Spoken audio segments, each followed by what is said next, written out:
আজকের এই ভর্তার রেসিপিটা একবার বানিয়ে খেলে বারবার বানিয়ে খেতে ইচ্ছে করবে, এতটাই টেস্টি হয়। আর সিম্পল কয়েকটা উপকরণ দিয়ে যে এতটা টেস্টি ভর্তা বানানো যায় আমিও জানতাম না।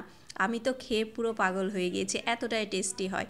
একটা কড়াই নিয়ে নিয়েছি, কড়াই দিয়ে দিলাম পরিমাণ মতো সর্ষের তেল, মানে 5-6 চামচ মতো সর্ষের তেল দিয়েছিলাম। আর এখানে 5 থেকে 6টা মতো লবণ হলুদ মাখিয়ে রেখে আমি চিংড়িটাকে ভেজে নেব। একটু কড়া করে ভেজে নেব, যেহেতু আমি এটাকে ভর্তার কাজে ব্যবহার করব। প্রথমে আমি চিংড়িটাকে ভেজে নিচ্ছি, এরপর যেগুলো যেগুলো লাগবে এক এক করে কিন্তু আমি সমস্ত উপকরণগুলোকে ভেজে নেব। এই তো 2 থেকে 3 মিনিট কিন্তু আমি চিংড়িগুলোকে ভেজে নিয়েছি। এবার দিয়ে দেব এখানে কিছুটা কাঁঠালের বিচি। পাকা কাঁঠালের যে বিচিগুলো হয় সেগুলোকে আমি কিন্তু রোদে খুব ভালো মতো শুকিয়ে নিয়েছি। এবার খোসাটা ছাড়িয়ে এটাকে গ্যাসের আঁচটা মিডিয়াম ফ্লেমে রেখে কিন্তু খুব ভালো মতো ভেজে নিতে হবে। ভাজতে ভাজতে কিন্তু খুব সুন্দর মতো এটা সেদ্ধ হয়ে যায়। আপনারা চাইলে জল দিয়েও সেদ্ধ করে নিতে পারেন, তবে ভেজে যেন আমার কাছে টেস্টটা একটু বেশি ভালো লেগেছে। খুব ভালো মতো এই তো ভেজে নেওয়া হয়ে গিয়েছে, বিচিগুলো কিন্তু খুব সুন্দর মতো নরমও হয়ে গিয়েছে। এগুলো তুলে নিলাম। এবার তেলের মধ্যে দিয়ে দেব একটা আমি রসুনের খোসাটা ছিলে নিয়েছি, রসুন দিয়ে দিলাম। আর দিয়ে দিলাম শুকনো লঙ্কা কয়েকটা। যেহেতু আমি ভর্তাটা একটু ঝাল ঝাল করে বানাবো, সেই কারণে শুকনো লঙ্কার পরিমাণটা একটু বেশি রেখেছি। আর এই ভর্তাটা কিন্তু ঝাল ঝাল খেতেই ভীষণ টেস্টি হয়েছিল, তাই আপনাদেরকে রিকোয়েস্ট করব একবার হলো আপনারা এই ভর্তাটা বানিয়ে খেয়ে দেখবেন। গরম ভাতের সঙ্গে জাস্ট ওয়াও লেগেছিল, এতটাই টেস্টি হয়েছিল। শুকনো লঙ্কা রসুনটাকে আমি খুব সুন্দর মতো করে ভেজে নেব, মানে শুকনো লঙ্কা আর রসুনটা যতক্ষণ না একটু ব্রাউন কালার হয়ে আসে আমি ততক্ষণ ভেজে নিয়েছি। এই তো খুব সুন্দর মতো করে ভেজে নেওয়া হয়ে গিয়েছে, একটু লাল লাল করে ভেজে নিয়েছি। শুকনো লঙ্কাটা খুব ভালো মতো ভাজা হয়ে গেছে, সমস্ত কিছু কিন্তু আমার ভাজাভুজি কমপ্লিট। এবার যেটা করতে হবে, শিলনোড়ায় কিন্তু এটাকে বেটে নিতে হবে।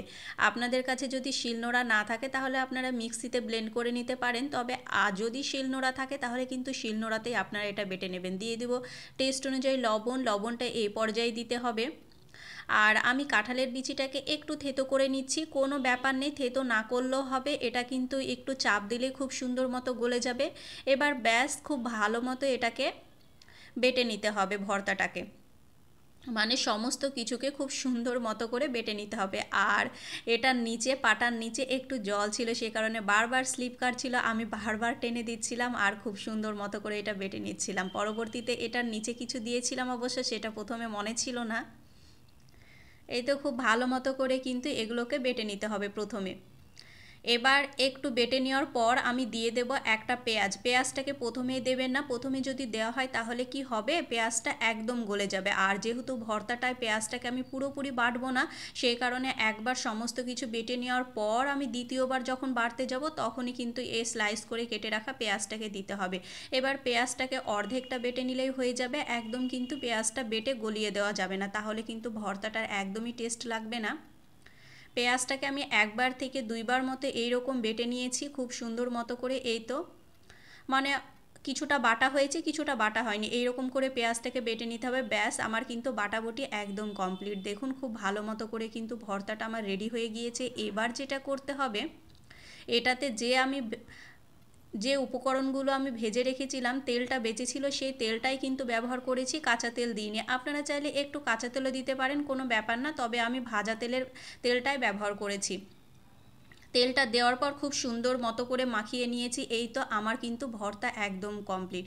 গরম গরম ভাতের সঙ্গে জাস্ট ওয়াও লেগেছিলো, এতটাই টেস্টি লেগেছিলো। এই ভর্তাটা থাকলে কিন্তু আর কিছুই লাগবে না। আমি নিজের মতো করে বানিয়ে যে এতটা টেস্টফুল হবে আগে ভাবিনি।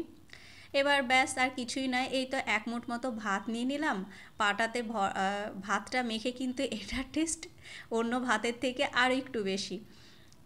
ভাতটা মেখেই তো খেয়ে নিলাম, তারপর গরম গরম ভাতের সঙ্গে তো খুব ভালো লেগেছিলো। তাই বলছি আপনারা একবার হলেও ভর্তাটা বানিয়ে খেতে পারেন। আমি নিজের মতো করে বানিয়ে যে এতটা টেস্টি হবে ভাবতে পারিনি।